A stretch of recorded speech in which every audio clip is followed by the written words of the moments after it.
today's final unboxing of the Phase 1 items, I am taking a look at the dice and comparing them to the dice that come in the base game. Well, in the base game, you get 6 translucent kind of white die with black imprint. And as an add-on, you get 14 extra die, 2 of each of the colors for the Rangers within the base Phase 1, not just within the base box. That means you are getting 2 white, 2 green, along with the 2 black, pink, yellow, blue, and red. So, what we really got to go down in is, are these necessary for the game? Is this something that you, as a consumer, really need to get? And in all honesty, no. These are 100% purely an aesthetic add-on to the game. So why might you want these? Well, I personally thought that. I thought, you know, this isn't something I'm interested in. Usually it's not something I'm going for. 99% of the time I play my games solo, and one of the main draws for having extra dice is that so you don't have to pass your dice around the table to the other players. Well, playing solo, I don't usually have that issue. Well, I got these because I did the all-in on this game, and it came with the set of die. As I started learning, as I started going through and figuring out, you know, how people go, I am so glad this came with it. In fact, for Phase 2, I've added 2 more sets. The reason I had to add 2 more sets is that way I have the full set of 6 on each color. One of the things that this helps you do is when you are playing, once again, especially if you're playing in that 5 or 6 Ranger scenario, everybody being able to have their own set of 6 die in their own color really helps, and really helps that character and that Ranger feel unique to them and alive to them. And that works for both solo or cooperative when you're actually playing with others, because here you can just have your die, you know, stacked, and it will help you remember that in this turn I am using this person, or I'm going for this or that. Additionally, there will be times in the game where you will get extra die from somebody. So say red gives you 2 extra die in your roll. Well, you're rolling for yellow, you're rolling her, you know, 4 die. It might be fun to pull 2 of those red in here, so that way you can see where the damage is coming from. See how much she actually helped you in this roll. That is pretty cool. Let's first go ahead and crack open the base die. And we will take a look. We'll just go ahead and grab 2 of those. And they roll. They have your beveled edges. There we go. And now let's go ahead and open up this. And of course, here is the back, telling you exactly what you're getting and that you definitely need the base to be able to play. Crack this open. There we go.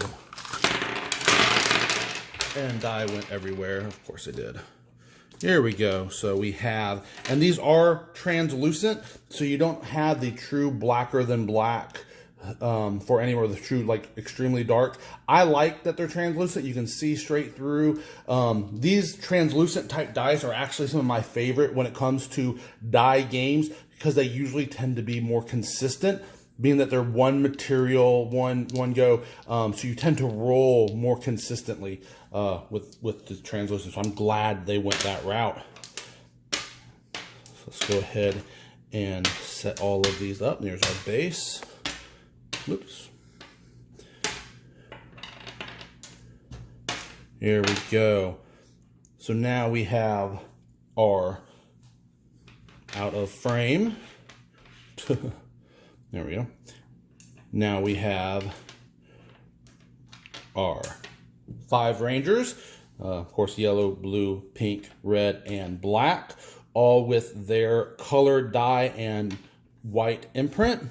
And then we have the special edition characters, green and white, with their gold colors. And then, of course, the base. And that white is definitely more milky, definitely more white than just the base. So there we go. So now, of course, you're wondering, if you get this set, do we need more? Do you need, the 2 or 3 sets of these?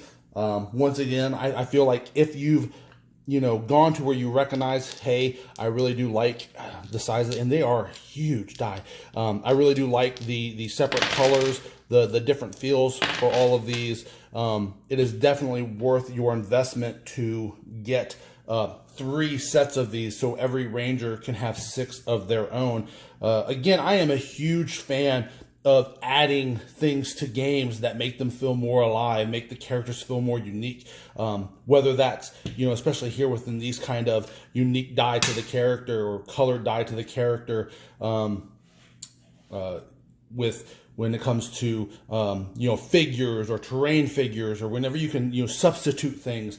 I'm a huge fan of all that. One of the main reasons I decided to make this video, because it is pretty short, simple. Yeah, they're just die. I also wanted to do this video as a shout out to Renegade. If I am lucky enough that you watch this video, please make another set. It can be a 12 die set. It can be a 14 die set. I don't care. But make at least a 12 die set with 6 orange and 6 purple. That'd be your nice 12 die set. If you wanted to keep it with 14 die, I could see where you would want to put 2 more of the base game die in here. So you would have 6 orange, 6 purple, and the 2 base. One of the main reasons I would say that is usually, unless you really get in trouble, usually you'll have 1 boss or 1 monster and then your 4 putties. I personally don't like putting the card on its side. The game takes up deceptively a good bit of real estate already. I like to put tokens on the cards to mark them as being done. If we had 2 more die, that would give us 8. We could use the die in the base game as tokens for those characters as they get used. I think that would be awesome. So my final thoughts on the game. Definitely a huge fan. Didn't think I was going to be at first. Once again, the only reason I got this set was because it was part of my all-in, but I am so glad that I did. And finally, please give us some orange and purple. Oh, and on a side note, something else that I forgot to mention. Within the game, there are another 6 die, but of course this is just phase 1. Within phase 2, for the Zeo Gold character, which is a unique character, an exclusive character to phase 1 that you have to be in for, his set comes with 6 die that are black with the gold lettering. So there are, an additional 9th, set within, actual company made die. Once again, your 5 rangers, your 2 exclusives for phase 1, your base game, and then your exclusives for phase 2. Hope this helped. I hope this helped you to decide if these are something you would be interested in getting, especially if you haven't got them yet. I hope it helps for you to determine, if it is worth spending your hobby dollars on, to just upgrade something that's 100% an aesthetic add-on to the game. Well, until next time, guys, I'll see you later. Bye.